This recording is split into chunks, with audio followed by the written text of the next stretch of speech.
কেন কৃষ্ণ বলে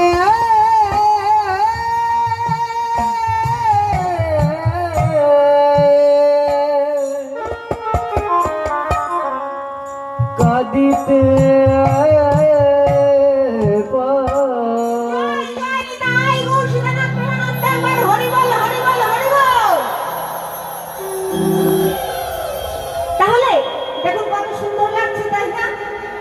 ধ্বনি দিলেই ধনী হওয়া যায়, তাই তো? এবার যে প্রসঙ্গে আমি কথা তুলেছিলাম সেটা হলো এই যে গুরুদেব কি করেছে, এক শিষ্য বাড়ি গেছে। শিষ্য বাড়ি গিয়ে সেই গুরুদেবের কিন্তু বাবা বাড়িতে কি আছে কি নাই সেটা কিন্তু মানে বিশাল বড় ব্যাপার, সেটা অনেকে জানাই নেই। মানে একদিকে শিয়াল ঢুকে আর একদিকে বের হয়ে যায়। কিন্তু শিষ্য বাড়ি গেলে এই গুরু গোসাইদের কি হয় জানেন, তেল বেড়ে যায়। মানে বোঝায় যে বাপ রে বাপ, আমার না জানি কত কিছু আছে, আমার মানে হাতে ডাইনে চালা, বায়ে চালা, পিছনে চালা, সামনে চালা, এইরকম নানান অনেক কিছু ভাব দেখায়।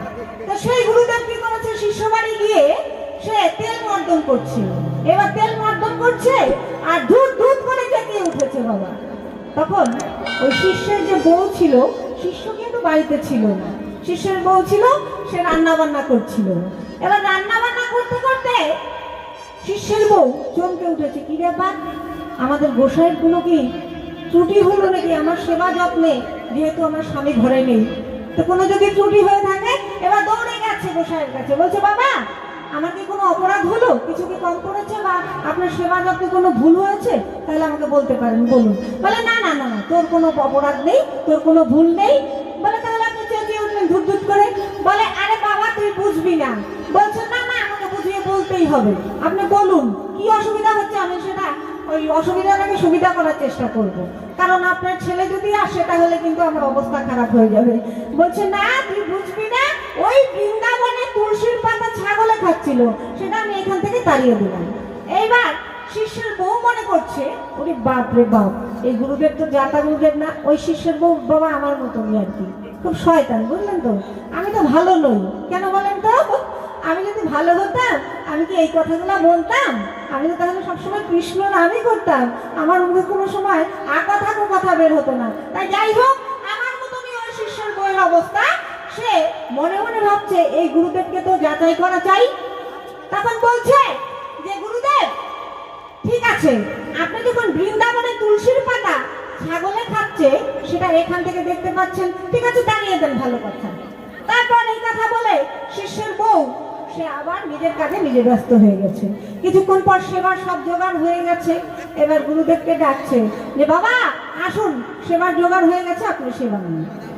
এইবার শিষ্যের বউ কি করেছে, ওই অন্ন এমন ভাবে দিয়েছে, অন্নের নিচে আছে, অন্নের নিচে কি করেছে সেই শিষ্যের বউ ডাল তরকারি ভাজা বড়া বাবা যত যা আছে, যত যা রান্না করেছে সবকিছু কিন্তু সাজিয়ে দিয়েছে।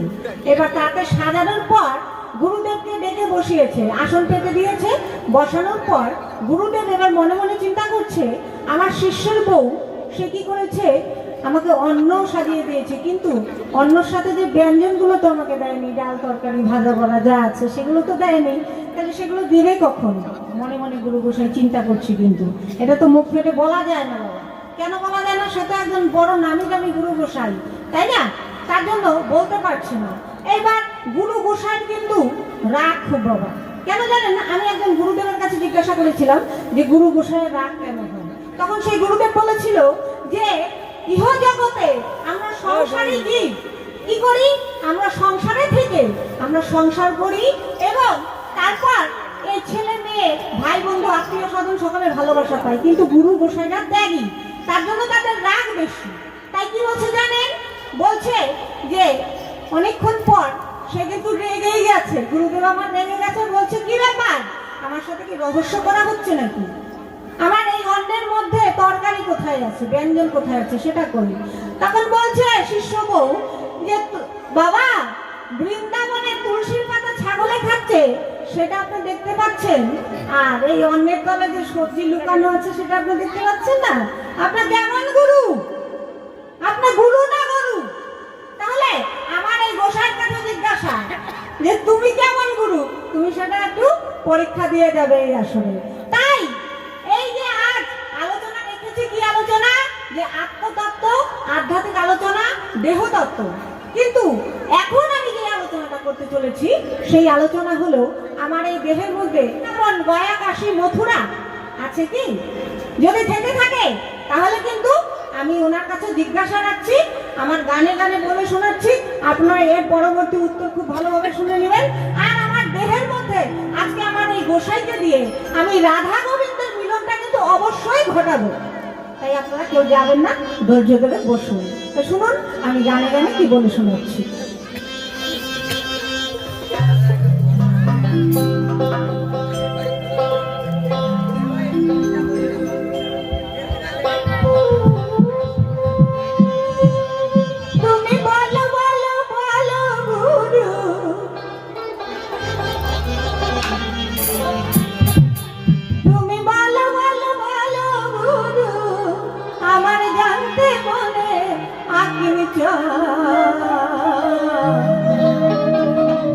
এই দেহের মাঝে কোথায় আছে গোলক বৃন্দাবন? তাহলে দেহের মাঝে যদি সবই থেকে থাকে তাহলে এই দেহের মাঝে গোলক বৃন্দাবন অবশ্যই আছে। তাই তুমি আমাকে বলে শোনাবে এই সভাপাশে। তুমি বলো বলো বলো গুরু, তুমি বলো বলো বলো গুরু, আমার জানতে মনে আছে দেহের মাঝে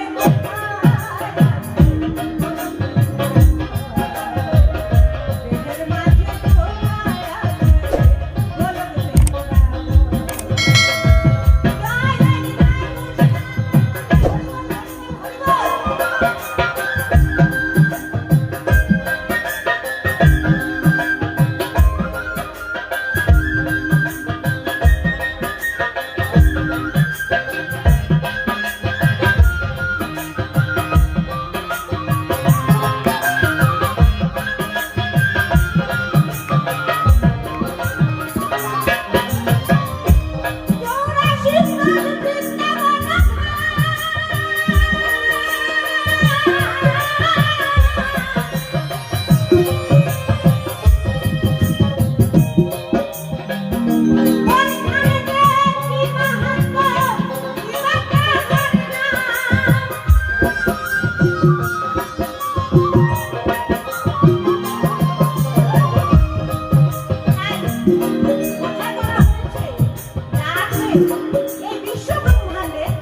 গোলক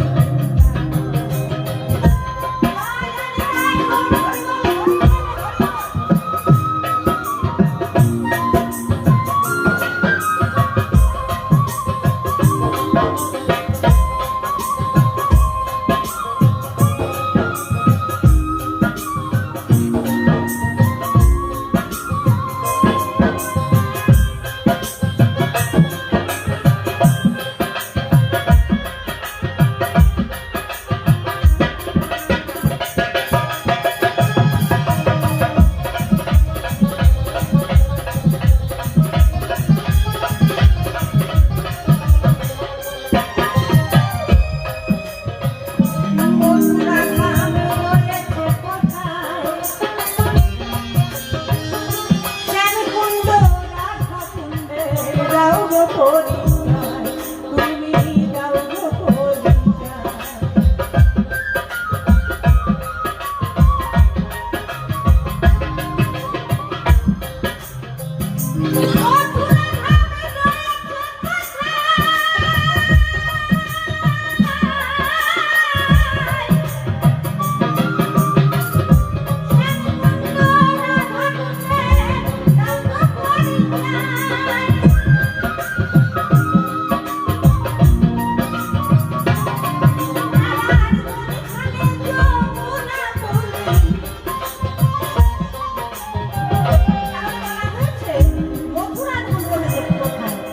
কোন জায়গার কথা বলেছে?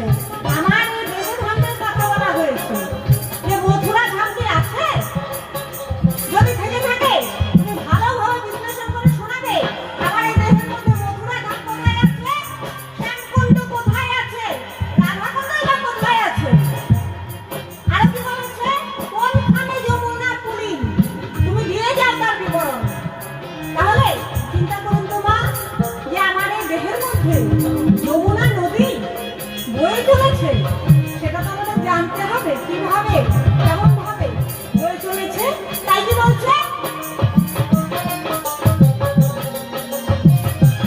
মথুরা ধামে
বৃন্দাবনে অবশ্যই গিয়েছেন। তাহলে আপনারা জানেন সেখানে গিরি গোবর্ধন পর্বত রয়েছে। আমরা দেশের মধ্যেও নাকি শুনেছি গিরি গোবর্ধন পর্বত কোথায় আছে। আরো বলেছে কোথায় শ্রীমতী? আমার এই দেহের মধ্যে শ্রীমতী অর্থাৎ রাধা রানী, তিনি হলেন শ্রীমতী।